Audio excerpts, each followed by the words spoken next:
Setahun simpan RM300 sebulan. Dapat berapa gram dia?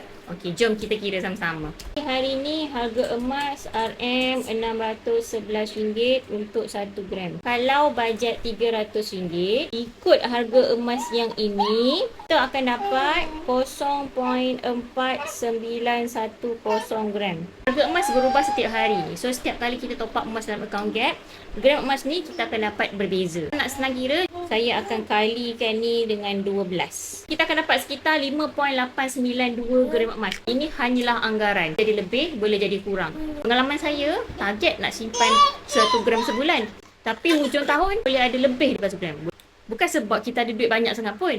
Tapi sebab habit belanja tu dah lain tau. Kita dah bina habit yang betul dengan menabung tu. Jadi bila ada duit lebih sikit, kita akan berkira-kira untuk belanja. So end up, lebihan yang ada tu, kita top up dekat account. Itu yang menjadikan simpanan emas kita lebih daripada apa yang kita target. Emas yang kita dah kumpul tu, bolehlah keluarkan 5 gram sekeping, ataupun 1 dinar sekeping, atau mungkin juga nak 1 gram 5 keping pun boleh. Account Gap ni dia punya fleksibel tu, dah lah boleh simpan ikut bajet yang kita ada. Kita boleh pilih pula nak keluarkan gold bar ke, dinar ke, kecil ke, besar ke. Nak tambah baik keuangan melalui simpanan emas, menabunglah emas di akaun Emas Gap.